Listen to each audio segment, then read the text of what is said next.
तो hello guys, फिर से आप सबके वीडियो में स्वागत बा। तो आज हमनी के गुप्ता धाम के यात्रा करे जा रहल बनी जा। लगभग सुबह के 8:15 हो रहल बा।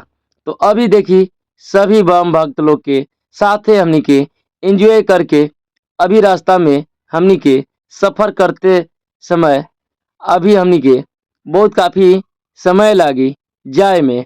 तो जितने भी बम भक्त लोग बानी हमनी के जयकारी मनाते हुए सभी रास्ता की तरफ निकल गइल बानी जा।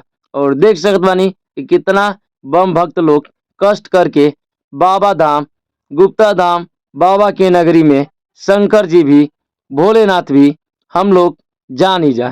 तभी देखी फिलहाल हमनी के दुर्गा स्थान से निकल चुकल बनी जा। तो अभी हमनी के रास्ता में नजर आवत हो कम जा। तो आप सब ऐसा वीडियो देखल चाहतनी तो प्लीज आप सब चैनल के सब्सक्राइब करी। और ये बहुत काफी अच्छा नजारा बा। ऐसा ऐसा वीडियो आप सबके कभी हाली देखे के ना मिली।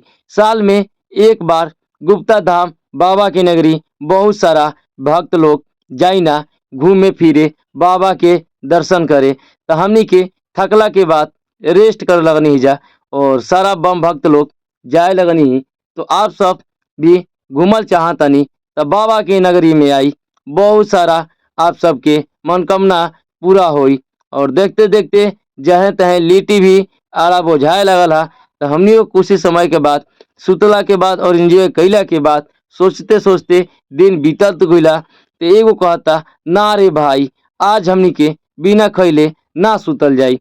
तब हमनी के कुछ ही टाइम के बाद मोटका और कुछ लोग आटा साने लगनी ही। तो ऐसा वीडियो देखना चाहती हैं तो चैनल को सब्सक्राइब करिए, लाइक करिए, शेयर